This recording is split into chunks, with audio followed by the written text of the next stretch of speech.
पति पत्नी और वो। पति अभी नहा ही रहा था कि तभी फोन पर मैसेज टोन बजी।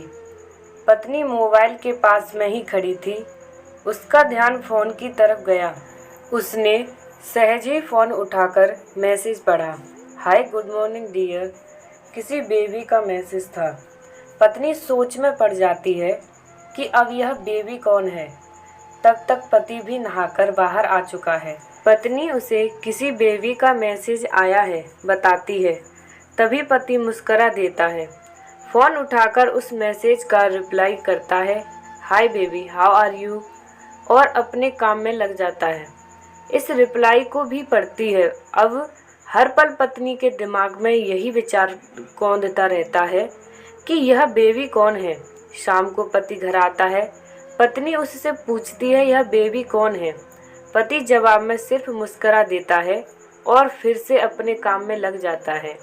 2-3 दिन बीत जाते हैं। उन विचारों ने अभी तक पत्नी का पीछा नहीं छोड़ा था और फिर से पति के मोबाइल पर फिर एक बार बेबी का मैसेज आता है, आज तो मिलोगे कि नहीं, तुम्हारी बहुत याद आ रही है।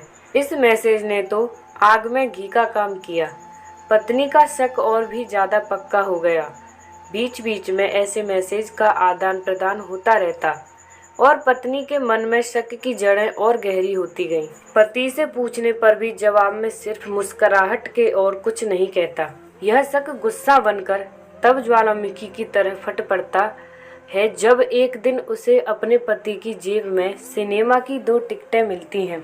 पत्नी अपने पति से बहुत झगड़ती है। पति उसे समझाने की कोशिश करता है लेकिन वह भी बात सुनने को तैयार नहीं है। पति को भी उस पर गुस्सा आ जाता है और यह झगड़ा और भी ज़्यादा बढ़ जाता है। गुस्से में पति घर से बाहर निकल जाता है। पत्नी का गुस्सा पति से कई गुना ज़्यादा है। तुरंत वो अपना सारा सामान पैक करती है, एक चिट्ठी लिखती है कि मैं मायके जा रही हूँ हमेशा के लिए, और पति का घर छोड़कर चली जाती है। गुस्सा शांत होने पर जब पति घर आता है तो चिट्ठी पढ़कर उसके होश उड़ जाते हैं। 10 दिन बीत जाते हैं और गांव के उस घर पर डोरबेल बजती है जहां पत्नी रहने चली गई है। पत्नी दरवाज़ा खोलती है। दरवाजे पर 10 साल की एक छोटी बच्ची हाथों में चिट्ठी लिए खड़ी है। वह पत्नी को वह चिट्ठी देती है।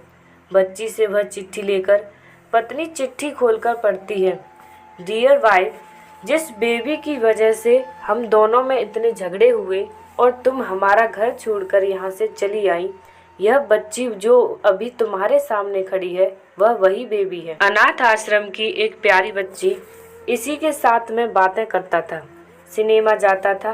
पहली बार जब तुमने बेबी के बारे में पूछा था तो मैंने जानबूझकर तुम्हें नहीं बताया था। सोचा था थोड़ा मजाक करता हूँ, देखता हूँ तुम कैसे रिएक्ट करती हो, लेकिन मैंने यह कभी नहीं सोचा था कि तुम्हारा शक इतना बढ़ जाएगा कि तुम घर ही छोड़ दोगी। हाँ, सबसे ज़रूरी बात यह तो बेबी है, वह किसी और की नहीं बल्कि तुम्हारी ही बेटी है। रुको, अपने आप को संभालो और आगे की बात ध्यान से पढ़ो। हमारी शादी के 2 साल पहले की यह बात है। तुम अपने कॉलेज के लास्ट ईयर में थी।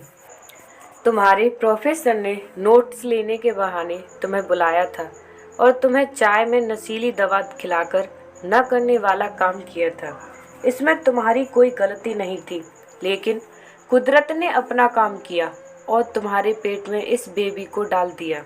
काफ़ी प्रयास करने पर भी ऑपरेशन नहीं हुआ तो तुम्हारे घर वालों ने समाज के डर से तुम्हें 6 महीने तक घर में ही रखा। तुम्हारे पिताजी खुद एक डॉक्टर हैं, इसीलिए यह बिना मांगा बच्चा बड़ी आसानी से बिना किसी को कानों कान खबर हुए इस दुनिया में आया। भविष्य में तुम्हारी शादीशुदा जिंदगी में कोई प्रॉब्लम ना हो, इसलिए तुम्हारे पिता ने इस बच्चे को गांव के एक अनाथ आश्रम में छोड़ दिया। यह बच्चा मतलब यही बेबी जो अभी तुम्हारे सामने खड़ी है। अगर अभी भी विश्वास नहीं हो रहा है तो इस बच्चे के गाल का वो तिल देख लो जो शायद तुमने उसे आखिरी बार रोते हुए देखा होगा, या फिर अपने पिताजी से पूछ लो। पत्नी जल्दी से उस बच्ची को पास में लेकर उसके गालों का तिल देखती है। उसका मन भर आता है, उसकी आंखों में आंसू आ जाते हैं, लेकिन अभी भी चिट्ठी बाकी है, इसीलिए वह आगे पढ़ती है। मुझे पता है अभी भी तुम्हारे मन में यह सवाल उठ रहा होगा कि यह सब मुझे कैसे पता। तुम्हें बता दूं कि यह सब तुम्हारे खुद के पिता ने ही अपने मन में उठ रहे पश्चाताप को शांत करने के लिए शादी के 1 महीने पहले मुझसे मिलकर सारी बात मुझे बताई थी। उन्होंने यह भी कहा था कि अगर मैं चाहूँ तो शादी से इनकार कर सकता हूँ। मैंने तो स्वीकार किया, क्योंकि इस पूरी घटना में तुम्हारी कोई भी गलती नहीं थी और हमारी शादी हो गई। तुमने मुझे बहुत प्यार दिया, लेकिन तुम्हारे पिता से बेबी के बारे में जानने के बाद मैं उसे मिले बिना नहीं रह पाया। मैं बीच बीच में उससे मिलता था। उससे मिलना, उसके साथ समय बिताना मुझे अच्छा लगता था। इतनी प्यारी बच्ची बिना किसी गलती के क्यों सजा भुगते। बस इसीलिए मैं उसे थोड़ी सी खुशी देने की कोशिश करता था। बस मुझे इतना ही कहना था। अब अगर तुम फिर से अपने घर आकर मेरे साथ रहना चाहो, तब और सिर्फ तभी गैलरी में आ जाओ। तुम्हारा और सिर्फ तुम्हारा डियर पति।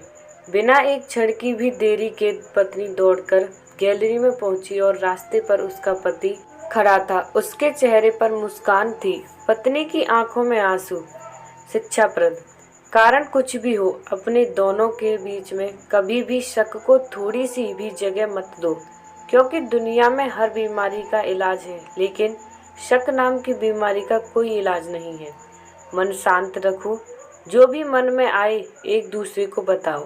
फ्रेंड्स, कहानी अच्छी लगे तो लाइक और चैनल को सब्सक्राइब जरूर करें। धन्यवाद।